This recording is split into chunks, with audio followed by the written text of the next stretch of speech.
Bismillahirrahmanirrahim. Assalamualaikum warahmatullahi wabarakatuh.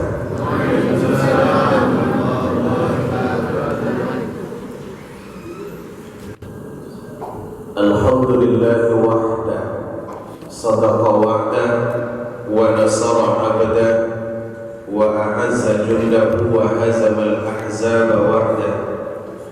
Ashhadu an la ilaha illallah wa ashhadu anna sayyidana wa nabiyyana Muhammadar Rasulullah.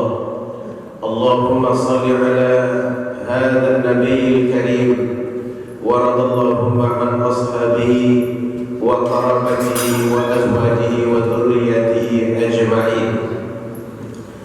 Puji syukur sama-sama kita sampaikan kepada Allah Ta'ala.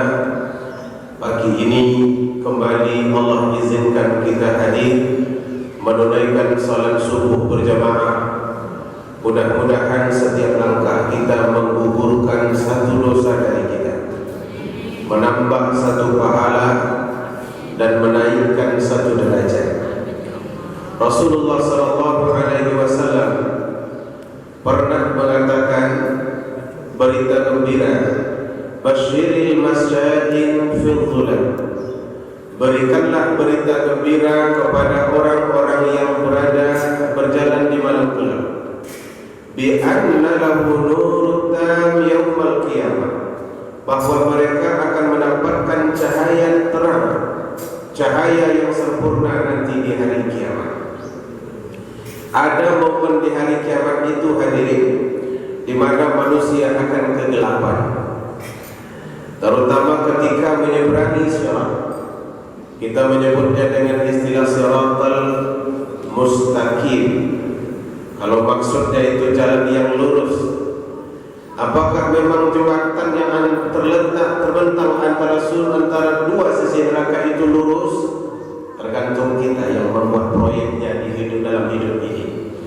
Ada orang yang melihatnya lurus, ada orang yang melihatnya kecil, dan bahkan ada orang yang tidak melihatnya sama sekali. Maka ketika itu manusia sangat kesulitan menyeberangi itu. Rasa-rasanya bahagian dari momen tersulit dari proses kehidupan akhirat. Ada orang terbang, ada juga orang yang berlari, ada yang merangkak, ada yang ngesot, tapi mestinya bukan seperti suster ngesot. Ada yang belum lagi melihat, sudah jatuh. Sementara di bawah ada api berkobar dengan begitu hebat. Ada kalanya, kata Nabi, kawan-kawannya mengait kaki setiap orang yang harusnya masuk neraka ke neraka. Maka saat itulah orang-orang, ada sekelompok orang yang berjalan dengan cepat. Apa sebab? Ada cahaya di tangannya. Karena ada cahaya di tangan, maka jalannya terang. Sama seperti kita naik kendaraan pakai lampu, kan bisa laju. Kalau sempat kendaraan kita di malam hari lampunya mati, maka kita akan terseok-seok dan berjalan tertatih-tatih ketika itu. Oleh karena itu, mudah-mudahan subuh ini dengan hadirnya kita di salat subuh di saat cuaca masih dingin, kondisi masih gelap, Allah ganti gelap-gelap ini dengan cahaya yang terang. Amin ya rabbal alamin. Salawat serta salam kepada Rasulullah. Allahumma salli ala Sayyidina Muhammad wa ala ali Sayyidina Muhammad. Hadirin yang Allah muliakan, di dalam sebuah ayat surah Al-Hasyr, Allah Subhanahu wa ta'ala mengumpamakan kehidupan dunia ini seperti ladang. Kata Allah, man kana yuridu harthal akhirah nazid lahu fi harthi. Siapa yang menginginkan harthal akhirah, ladang akhirat, maka kami tambah ladangnya itu. Wa man kana yuridu harthal dunya, tapi siapa yang menginginkan ladang dunia, nu'tihi minha, kami berikan dunia itu kepadanya. Wa ma lahu fil akhirati min nasib, tapi di hari akhirat dia tidak akan dapat bahagian akhirat. Ini sama dengan hadis, walaupun banyak kritikan tentang kesahihan hadis ini, tetapi mendukung kalimat tadi. Ad-dunya mazra'atul akhirah. Dunia ini adalah ladang bagi akhirat. Walaupun pecah, kemudian datang yang baru. Itu gunanya mesti ada cadangan. Maksudnya cadangan gelas, bukan cadangan istri. Akan jadi banyak datangnya Bapak Ibu. Sampai di mana tadi? Ini masjid, masa ke ladang.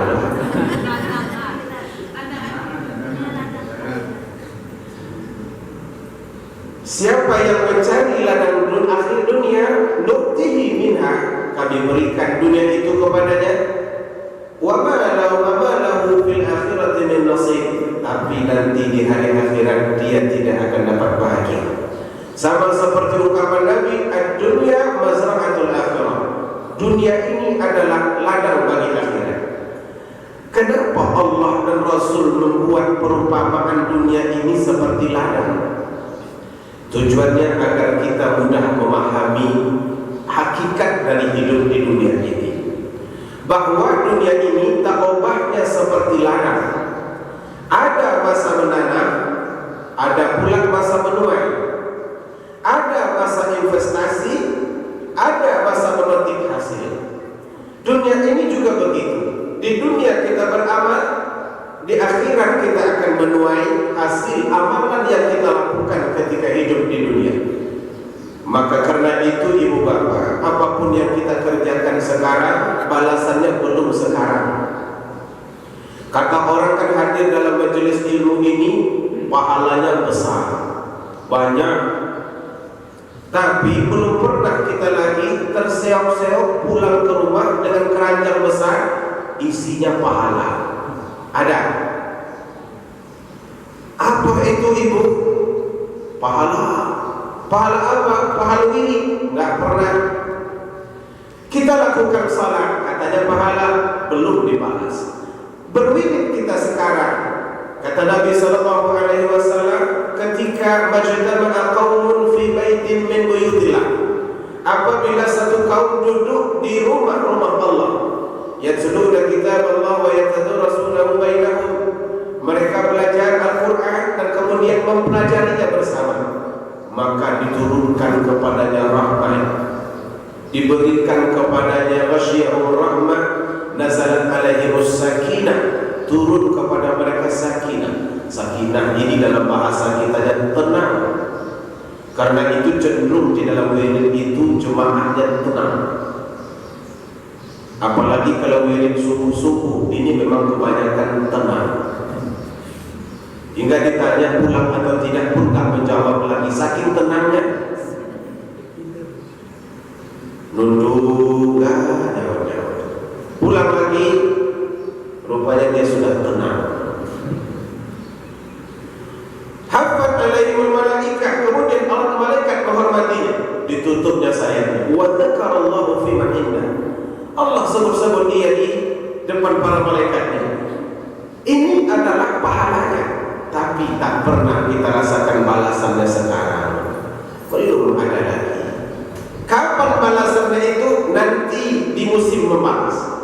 Dunia ini kata Ali bin Abi kata Umar bin Khattab, al-amal la hisab, ini hanya tempat beramal, belum lagi ada perhitungan. Sementara nanti di hari akhirat ada perhitungan, tidak ada amal di situ. Jadi persis seperti kita berladang, ada masanya kita menanam, ada masanya kita menuai. Begitu datang musim hujan, maka tanah pun dibersihkan, kemudian digemburkan. Setelah itu ini nanam padinya apa namanya ini? Tugal. Tugal. Tidak pakai for, tugal. Tugal. Kemudian masukkan. Setelah itu ini masa menanam. Ditunggu berapa? 5 bulan atau 4 bulan. 4 bulan kemudian maka akan akan memetik hasil. Nah hadirin yang dirahmati, tentu yang namanya bertanam dan menuai, pasti yang akan kita tuai itu apa yang kita tanam. Setuju? Kalau ada orang nanam padi, pasti padi yang dituai. Jika yang kita tanam durian, maka yang kita tuai itu dondong. Ada begitu? Tidak. Yang akan kita tuai apa yang kita tanam. Yang akan kita dapatkan apa yang kita tanam. Begitu juga dari jumlahnya.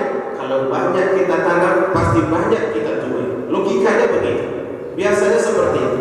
Dalam hidup ini juga begitu. Banyak yang kita tanam sekarang, banyak yang akan kita tuai nanti di hari akhirat.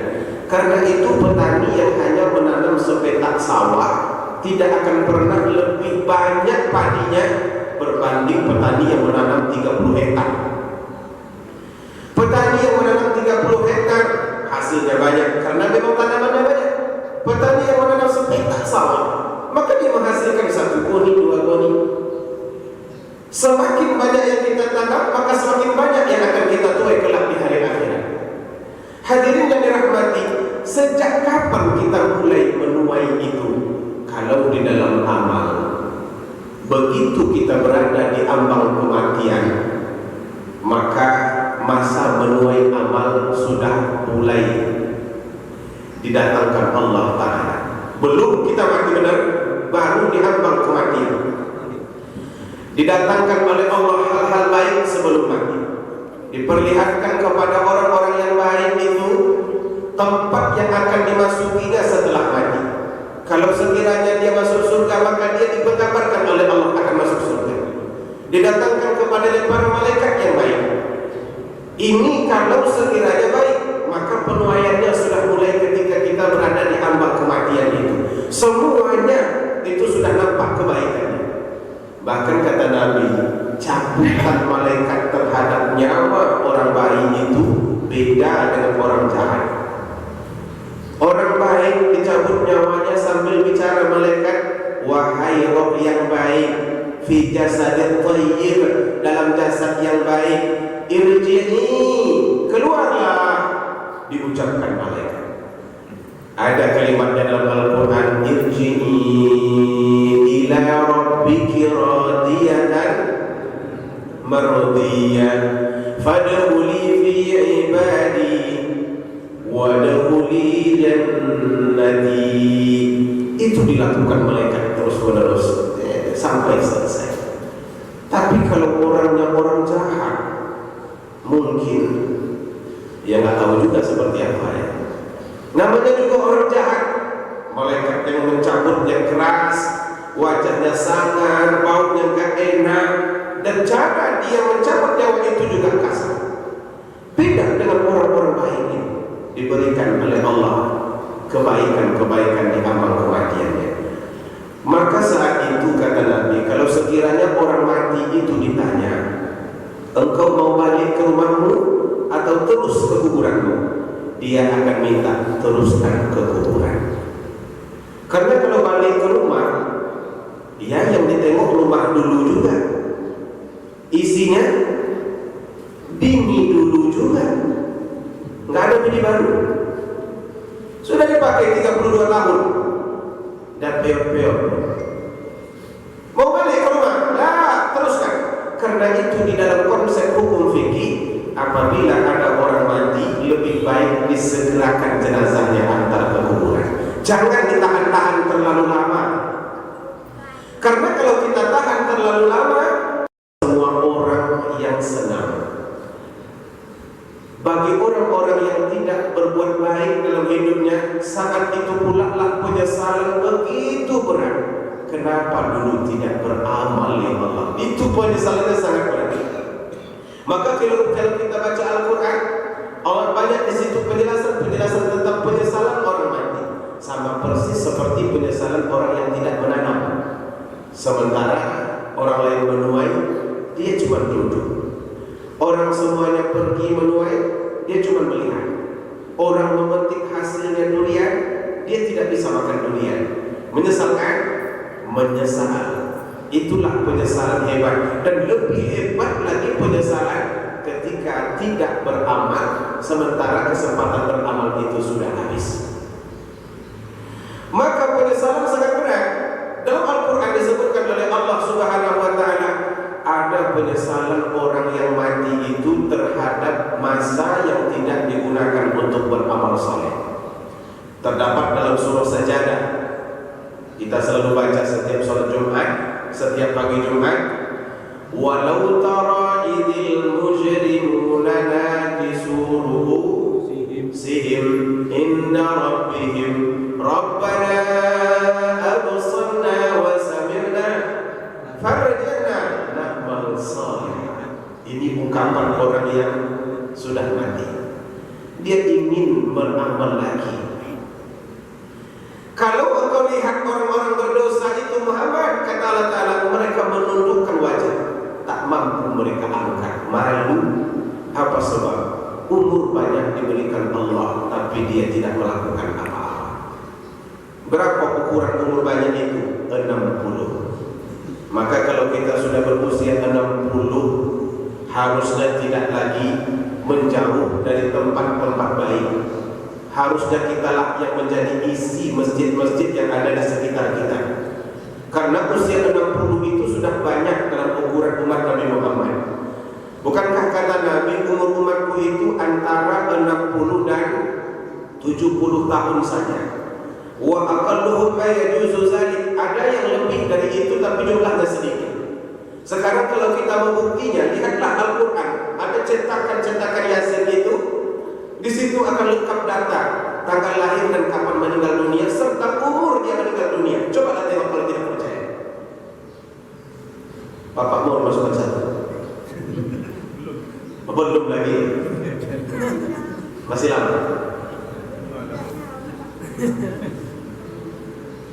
Nama Ibu Nur Aini, lahir di Pasaman Barat, meninggal di Pekanbaru. Umur meninggal 67 tahun.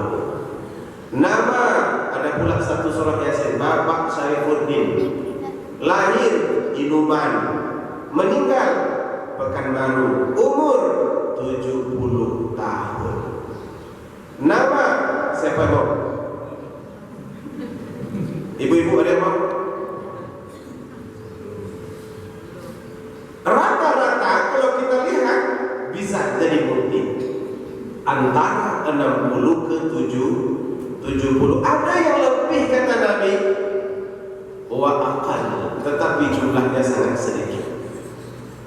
Nah karena itu bila usia sudah sampai 60, itu artinya sudah banyak. Di akhirat nanti Allah bisa beralasan. Ketika manusia minta kepada Allah, ya Allah balikan aku ke dunia supaya aku beramal soleh lagi. Apa kata Allah? Awalam nu'ammirkum, bukankah aku sudah berikan kamu umur yang panjang? 60 tahun aku letakkan engkau di dunia. Enggak ngerti juga. Ini bukan salah saya, kamu yang tidak berpikir. Maka kasihan sekali berapa banyak orang-orang yang tua-tua tapi tidak mengerti. Usia sudah banyak, keriput sudah banyak, tetapi tidak juga bisa memposisikan diri di tempat yang benar. Masih duduk juga di kedai. Padahal rambut semuanya sudah memutih, uban banyak, bahkan bulu hidung pun putih juga. Ini bisa jadi nanti su'ul khatimah. Kalau 60 belum ada perubahan, itu kemungkinan mati dalam keadaan buruknya tinggi. Karena memang time mati itu berada di antara 60 dan 70. Kita yang berusia 60 di dalam ini, maka berhati-hatilah. Sering-seringlah menengok tamu. Kalau tamu itu rasa-rasa tidak dikenali, pakai name tag, baca name tagnya baik-baik. Di mana bertugas? Israel. Tugas kantor tidak berkantor. Bidang mencabut nyawa, begitu ya. Jangan lagi terlalu lalai. Karena inilah nanti yang akan disesali oleh orang-orang yang sudah mati. Mereka minta kepada Allah, Rabbana abasarna lana ma sami'na farji'na na'mal salihah inna muqinun. Ya Allah, ini sudah kami dengar dulu. Ustaz-ustaz menyampaikannya di masjid. Sekarang ini juga banyak di handphone. Orang-orang mengajak istri bahkan mengingatkan kami, ya Allah. Tapi kami tidak menghiraukannya. Sekarang sudah kami lihat buktinya. Apa kata mereka?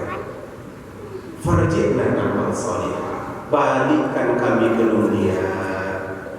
Minta balik ke dunia. Dunia sudah tidak ada. Dunia ini sudah hancur lebur, rata, tidak ada apa-apa. Jangankan bangunan-bangunan tinggi, pohon-pohon tempat berlindung, rumput pun tak tumbuh. Mau kemana? Tapi begitulah tabiat manusia. Selagi waktu masih ada, dibuang-buang. Kalau waktu sudah habis, baru kemudian ingin melakukan kebaikan. Kasihan sekali orang-orang yang tidak campai dalam hidupnya dengan apa yang harus diperbuat, dengan bekal yang mesti dipersiapkannya. Padahal umur sudah banyak, tetapi dia tidak mengerti. Ini adalah orang-orang yang paling rugi. Itu penyesalannya berat sekali. Berat. Ibu bapak yang dirahmati Allah Subhanahu wa taala, di dalam kitab Tadhkirah dikisahkan oleh Nabi tentang perjalanan roh setelah dia dicabut. Begitu dilepaskan dari badan, kemana roh ini? Dia akan dibawa oleh malaikat menghadap Allah. Kalau roh baik dibungkus dengan kain baik, baunya wangi, warnanya putih. Kalau dia roh buruk dibungkus dengan kain hitam, baunya busuk. Semuanya dibawa menghadap Allah. Mungkin prosedur standarnya ada laporannya, mungkin boleh jadi begitu. Tapi persisnya memang tidak bisa kita logika-logikakan. Kalau kita bertanya, betulkah begitu Ustaz? Masa iya begitu? Ya betul-betul aja Ustaz. Kalau begitu kalimatnya, cara jawabannya hanyalah matilah dulu. Kalau ternyata tidak dibawa menghadap Allah, nanti balik lagi. Sholat di Masjid Nurul Iman ini. Kalau ada orang mati sholat lagi, mau kita? Kakinya agak ngantuk-ngantuk. Begitu dibawa menghadap Allah Subhanahu wa taala, ada rupanya tempat-tempat tertentu di mana roh-roh baik itu akan berkumpul kembali. Maka mereka akan menunggu roh baik yang lain. Kalau datang roh baik yang baru, mereka akan saling berbicara. Jangan diganggu, dia ini baru meninggalkan ahli keluarganya, dia masih bersedih, jangan ganggu dulu. Setelah itu baru mereka bertanya, apa kabar si fulan? Apa kabar istri saya? Apa kabar kucing di rumah saya? Semuanya ditanyanya.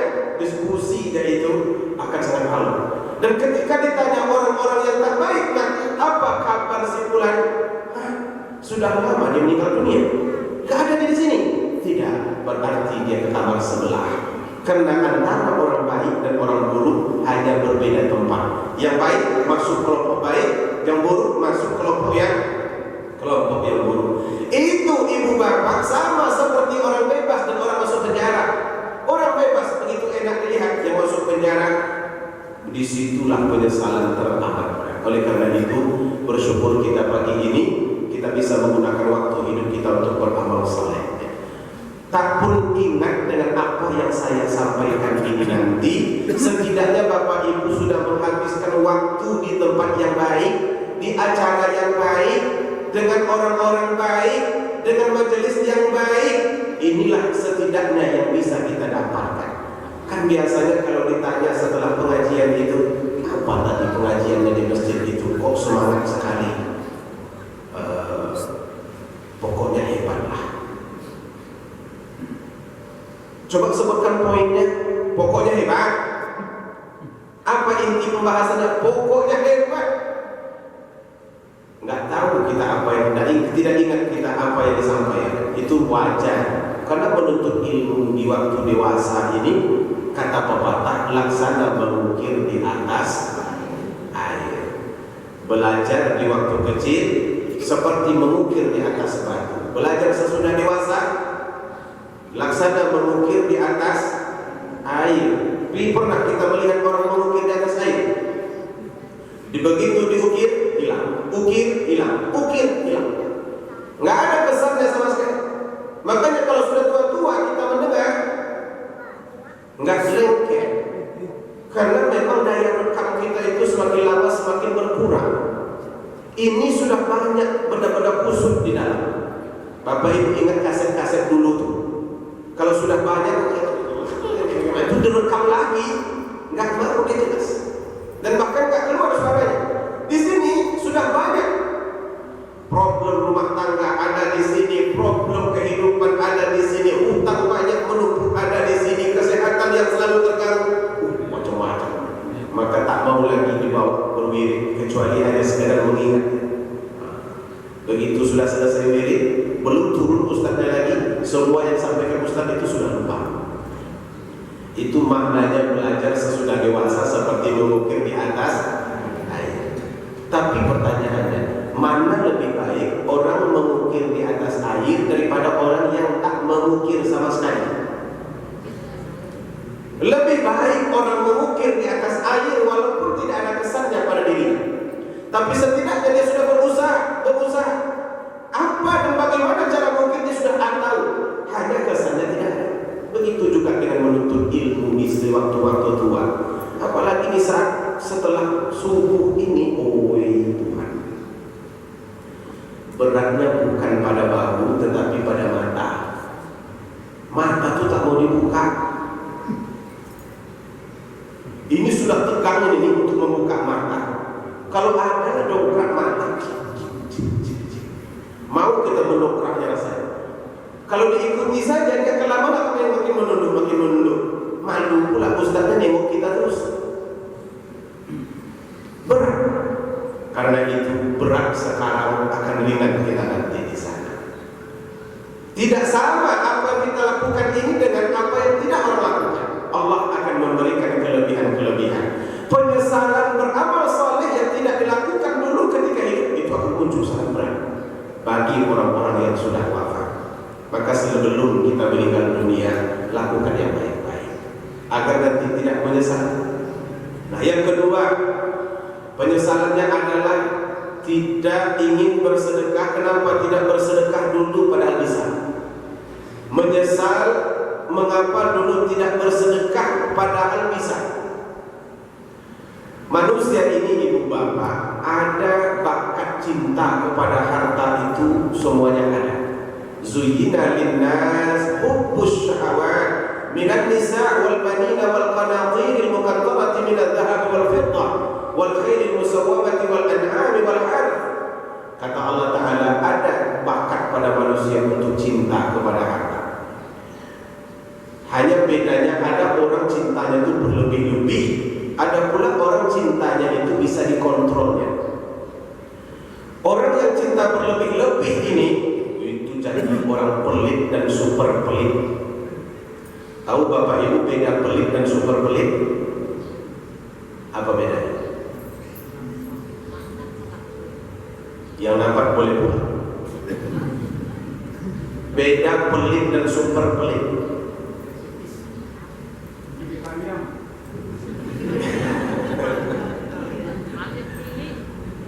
Kalau tak karya, sepilihnya. Jadi ada sepilih karya. Orang pelit, dia tidak mau orang lain menikmati apa yang dia miliki. Itu pelit. Dibelinya mobil, naik, jumpa dengan tetangga di jalan, berjalan kaki, nggak mau dia bawa tetangganya itu. Nah, itu orang pelit. Cuma sekedar klakson saja. Jalan kaki, yo, Honda rusak. Nah, iyalah, hati-hati yo. Itu orang pelit itu. Kalau super pelit,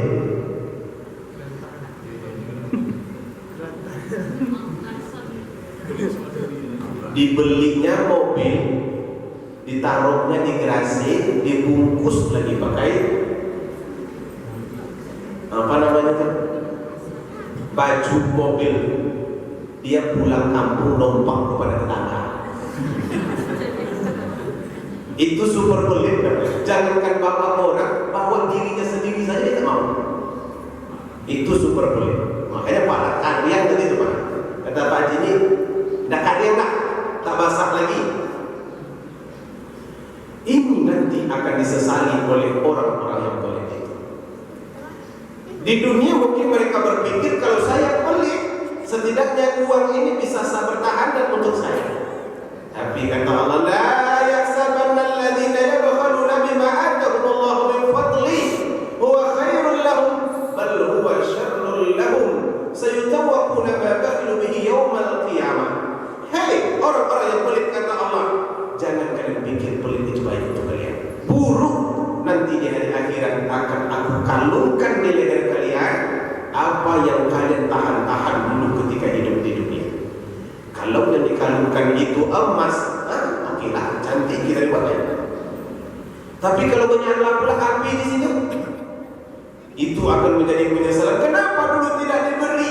Padahal mereka mampu memberinya. Ini akan disesali oleh orang-orang yang punya harta kelak. Sebab ibu bapak, apa yang kita beri itu sebetulnya untuk diri kita sendiri, bukan untuk orang lain. Kesilapannya selama ini dianggap sedekah itu kalau kita berikan begini itu untuk si fulan. Padahal kalau kita berikan ke orang lain itu untuk kita juga. Wa ma tunfiqu min khairin fali anfusikum. Apapun yang baik yang kalian berikan itu untuk diri kalian sendiri. Wa ma tunfiquna illa ibtigha'a wajhillah wa ma tunfiqu min khairin yuwaffa ilaikum. Kata Allah, dan kalian tidak akan dizalimi walau sedikit. Jadi kalau kita masukkan ke kotak infak itu uang, itu untuk masjid apa untuk kita?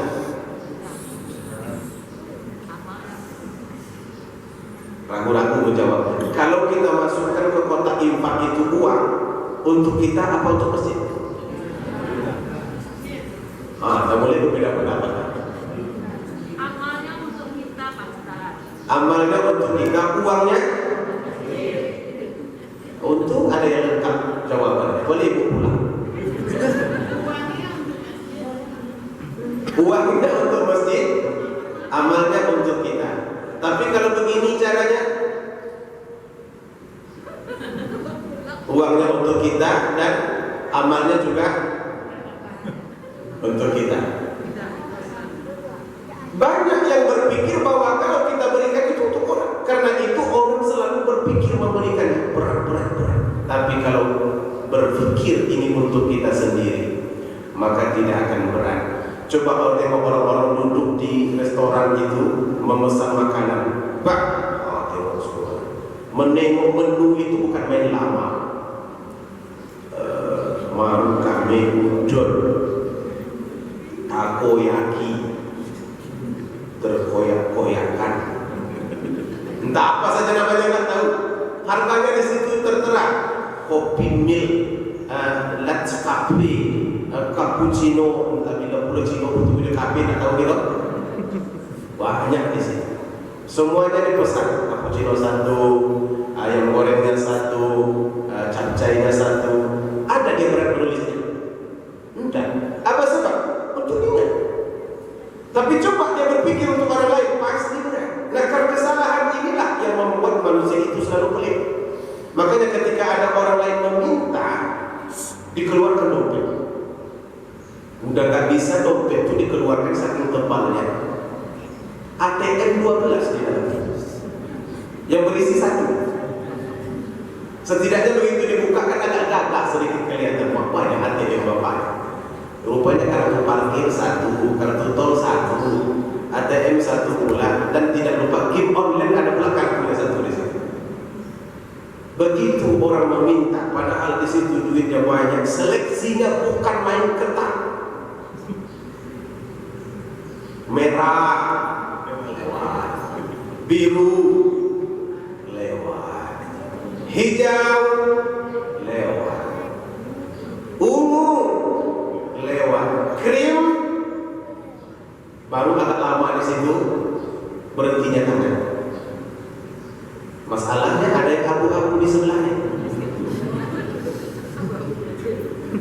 Akhirnya setelah ditarik yang krim, masuk lagi, baru dicabut abu-abu. Ditanya kepadanya, Pak, abu-abu itu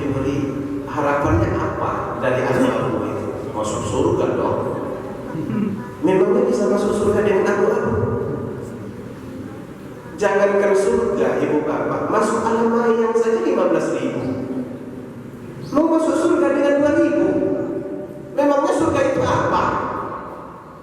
Masuk kita ke alam mayang untuk 15.000. Apa yang kita dapat dalam alam mayang? Naik iti-iti. Yang manis siapa yang punya? Lagu Bang Haji apa? Itu cuma basah, pakaian dibuatnya panas, bukan main. 15.000 masuk. Yang lebih unik lagi itu dekat kantor ada rumah terbalik, menengok rumah terbalik. Sedangkan rumah tegak berdiri saja kita nggak boleh nengok, ini terbalik. Bayarnya 25.000. Ini mau masuk surga 2.000. Surga bagaimana tuh?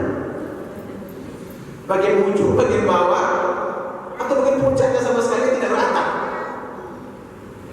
Apa yang membuat mereka seperti itu? Karena mereka berpikir bahwa yang mereka berikan untuk orang lain, bukan untuk dirinya sendiri. Padahal kalau kita tahu bahwa ini adalah untuk diri kita sendiri, itu akan membuat kita semangat di dalam bersedekah. Kata Allah dalam Al-Quran, "Man dzalladzi yuqridullaha qardan hasanan fayudha'ifahu lahu adha'afan katsira." Orang yang memberikan pinjaman kepada Allah dengan pinjaman yang baik, maka Allah kembalikan kepadanya dengan kelipatan yang sangat banyak. Jadi Allah ketika kita bersedekah, Dia tidak menyebutnya mengambil, tetapi menyebutnya pinjam. Allah pinjam ke kita gitu. Coba bayangkan uniknya kalimat ini, Allah pinjam ke kita. Sementara yang memberikan kita harta benda itu Allah, tapi Dia tidak mau mengambilnya. Dia cuma tunggu kita memberi dulu. Diibaratkannya Dia pinjam ke kita. Apa maksudnya ini? Untuk membangun persepsi manusia bahwa yang kalian berikan ini hanyalah sifatnya pinjaman. Yang namanya pinjaman pasti akan dikembalikan. Minjam kita ke bank, dikembalikan. Kembalian ke banknya lebih banyak lagi, riba. Maka dikecam banknya, dikecam rentenya karena mengambil lebih banyak. Dan Allah minjam ke kita lebih banyak baliknya. Berapa? 700 kali lipat. Diberi 1, balik 700. Mathalul ladzina yunfikuna amwalahum fi sabilillah kamathali habbatin ambatat sab'a sanabila fi kulli sunbulatin mi'atu habbah. Perumpamaan orang yang menanam sebiji benih seperti perumpamaan orang yang bersedekah di jalan Allah, sama seperti orang yang menanam sebiji benih tumbuh 7 tangkai. Dari setiap tangkai tumbuh 100 biji. Karena itu orang-orang yang rajin bersedekah itu dia kaya di dunia juga kaya di akhirat. Itu orang rajin bersedekah. Orang-orang yang kaya di dunia banyak yang rajin bersedekah. Kalau kita dengarlah ibu bapak, Donald Trump, presiden Amerika yang macam singa, ya kita nggak boleh mengejek fisik, tapi rasa-rasanya kalau ukuran ganteng saya lagi, menurut istri saya, berbanding Donald Trump, cuman dia kaya berbanding saya jauh, dia Kristen. Itu sedekahnya, sumbangan-sumbangannya, hitungannya bukan ribu, triliun, 2,sekian triliun. Pendahulu beliau yang menciptakan Microsoft itu 556 triliun. Itu kalau sempat datang ke Indonesia bisa kita gunakan untuk dana penanggulangan COVID. 556 triliun sedekah Kristen. Bahkan beliau menulis sebuah buku yang judulnya salah satu mekanisme pemanfaatan harta yang paling tepat itu adalah sedekah. Beliau sebut begitu. Beliau tulis dalam bukunya. Buku itu beredar di mana-mana. Dan kata beliau, setiap kali saya bersedekah, baliknya akan banyak lagi. Proyek-proyek itu seolah-olah tidak berhenti. Jadi hikmah dari sedekah itu bukan hanya didapatkan oleh orang-orang Muslim yang yakin, bahkan juga oleh orang-orang kafir yang ingkar. Karena ada memang konsep umum yang dibuat oleh Allah Ta'ala. Siapa yang memberi, maka pasti dia akan mendapatkan kembaliannya. Hadirin yang dirahmati Allah Subhanahu wa taala, maka bersedekah ini yang akan disesali oleh orang-orang mati. Kenapa dulu tidak dilakukan? Oleh karena itu disilah doa. Apa namanya itu Pak, keranjang, ada kota. Kalau mau lebih, saya juga punya. Ya.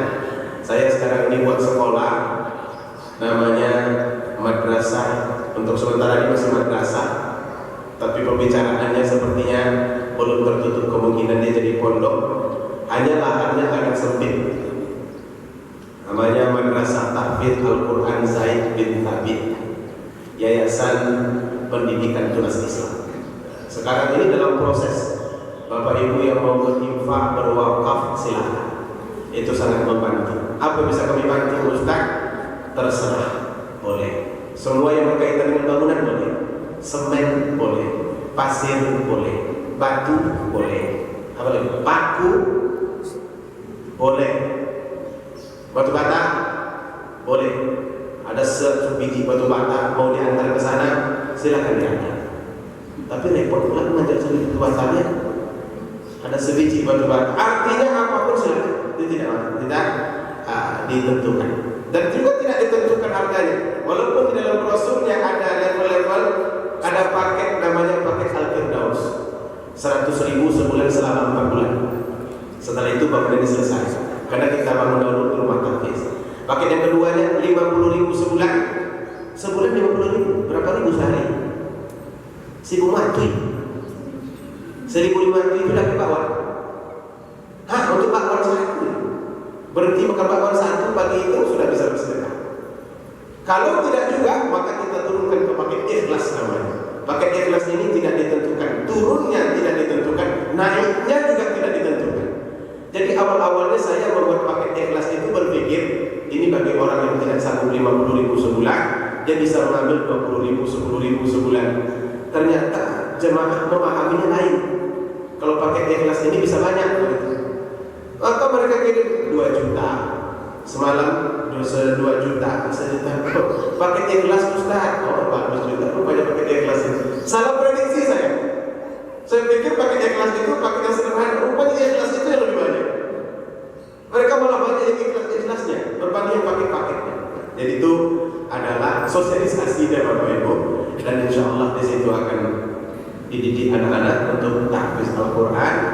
Ketika kelak akan bisa kita kembangkan menjadi pondok, itu adalah basis untuk mempelajari ilmu Al-Quran, bahasa Arab, untuk membentuk para ulama. Kenapa itu yang menjadi pikiran? Ini kursi ini perlu ada yang duduk di sini. Kalaupun Bapak Ibu ramai, tapi kalau nggak ada pengisi kursi ini, maka kita pun balik. Tapi pengisi kursi ini, pertama, ustaz-ustaz itu sekarang pendek-pendek umurnya. Tahun ini ada 14 ustaz meninggal dalam 15 hari. Kan ngeri itu. Nampaknya malaikat maut sudah mengincar para ustaz. Dan kedua, badan kita ini ibu bapak tak selamanya seperti ini. Dulu awal-awal saya masuk di masjid kita ini, usia saya masih 30-an, 32. Bakat saya rasanya. Berceramah 7 kali dalam 1 hari saya bisa. Tenggorokan itu tidak ada masalah. Tapi begitu usia beranjak 40, sekarang 42, sudah mulai kembali banyak istirahat. Kalau undangannya sedikit agak jauh, lama mikirnya pergi tidak. Akhirnya tidak. Rupanya kita akan perlahan-lahan menarik diri dari aktivitas yang lebih banyak. Nah, kalau semuanya nanti menarik diri, siapa isinya? Artinya kita perlu regenerasi ilmu. Karena saya belajar dari almarhum Zainuddin MZ, Ustaz Zainuddin MZ, Pak Kiai, betapa hebatnya beliau itu. Di saat belum ada handphone yang viral-viral seperti sekarang itu, baru ada telepon rumah, beliau sudah sampai di mana-mana, sampai ke Amerika, sampai ke Inggris. Tapi begitu beliau meninggal dunia, tidak ada generasi, tidak ada generasi yang melanjutkannya kecuali anaknya saja. Muridnya tidak ada. Akhirnya ilmunya hilang begitu saja. Yang ada dalam pikirannya yang tertuang selama ini hilang begitu saja, karena tidak ada orang yang akan melanjutkannya. Sebab itu nampaknya kalau kita punya generasi, inilah pemikirannya, maka kawan-kawan kemarin setelah kita mendapat amanah wakaf itu, mereka sarankan agar dibuat lembaga pendidikan. Ada di dalamnya Ustaz Zulkarnain Umar, doktor, ada juga Dr. Umar Faruk, ahli manajemen pendidikan, ada lagi Dr. Warzulni, ahli bisnis. Dia banyak dalam ahli-ahli, harus dikumpulkan di sana semuanya. Nah silakan kalau mau, ini tidak ada paksaan Bapak Ibu ya. Yang mau silakan, yang tak mau berusahalah untuk mau. Boleh begitu? Boleh ya. Karena nanti di akhirat penyesalan terbesar itu adalah penyesalan untuk tidak bersedekah. Kemudian yang ketiga, yang disesali oleh orang yang mati itu, kenapa dulu tidak ikut bersama orang-orang soleh? Kenapa dulu tidak ikut bersama orang-orang soleh? Apa kata Allah Subhanahu wa taala? "Wa man a'rada 'an dzikri fa inna lahu ma'isyatan dhanka wa nahsyuruhu yaumal qiyamati a'ma." Rupanya kelak di akhirat kita akan dibangkitkan bersama orang-orang di mana mayoritas atau kita selalu berada. Teman-teman itu akan bangkit bersama kita. Jadi ada kelompok-kelompok orang soleh, maka syuhada wa shalihin. Ada para syuhada, ada orang-orang soleh, ada orang-orang baik. Orang-orang yang menjauh dari tempat-tempat baik seperti ini, besok dia ingin datang kemana? Kenapa dulu tidak ikut? Saat ibu-ibu datang berbondong-bondong dengan telepon putihnya, dia sudah bangun tapi tidak ikut. Sibuk menyiram bunga dihidupkan, hatinya dimatikan. Ada juga bapak-bapak yang seperti itu. Nah, menangis besok mereka, kenapa dulu tidak ikut dengan mereka? Sebab ibu bapak berdekat-dekat dengan majelis-majelis baik itu kita pasti baik. Berdekat-dekat dengan majelis-majelis soleh itu kita akan soleh, kan begitu? Bapak mertua saya, dia polisi. Setelah pensiun, banyaklah aktivitasnya yang kosong, ada di rumah saja. Maka kalau saya pergi keluar kota, saya bawa beliau. Beliau nggak bisa nyetir, tapi setidaknya menunjukkan jalan, mengingatkan agar jangan ngantuk. Maka kalau dalam perjalanan itu, beliau selalu awas, lubang, kiri, ada lawan. Bayangkan kalau sampai ke Rohul berapa banyak peringatan itu, kiri lawan, melebihi peringatan rambu-rambu jalan. Jadi satu ketika saya mengisi pengajian di Rohul, jauh masuk ke dalam, saya tidak ingat lagi namanya apa. Beliau berada di sebelah. Beliau kalau pergi itu pakai baju batik, menyesuaikan dengan majelis, pakainya kopiah, pakai baju batik. Karena saya yang nyetir, begitu sampai di tempat acara, saya suruh beliau turun dulu. Turun dulu Pak, biar saya cari pakai. Turun beliau. Rupanya beliau disambut oleh atu-atu yang sudah lama menunggu. Disalaminya beliau, dicium-cium tangannya. Ustaz, kalau datang di negeri kampung kami, dia peluk-peluk, dia senyum aja, nggak ngomong-ngomong ya. Setelah saya keluar, karena saya pakai begini, baru dia sebut, Ustaznya bukan saya, tetapi itu kan. Rupanya kalau kita berdekat-dekat dengan Ustaz, orang pikir kita juga Ustaz. Makanya sekarang banyak Ustaz jadi-jadian. Minimal dekat dengan Ustaz, jadi Ustaz. Dekat dengan masjid, jadi orang masjid. Dekat dengan jamaah wirid, jadi orang wiridan. Dekat dengan jemaah-jemaah yang soleh, jadi kita orang soleh. Itu sudah hukum kausal, hukum alam begitu ibu bapak. Maka kita akan dinilai oleh orang lain dengan siapa kita berkomunikasi dan berteman. Kalau kita selalu datang kemari, itu siapa itu? Tapi kalau kita selalu nongkrong, gimana? Di tempat mancing di Lubuk Saka, Pulau Cinta, Pulau Cinta, tahu Pak di Pulau Cinta ya? Di Lubuk Saka itu ada tempat mancing bagi banyak fishing. Itu adalah tempat yang paling menggiurkan, walaupun tidak berbaloi antara usaha dengan hasil. Mancing mereka dari jam 7 pagi sampai jam 4 sore, dapat 3 kilo, 1-2 kilo lele. Dah selesai.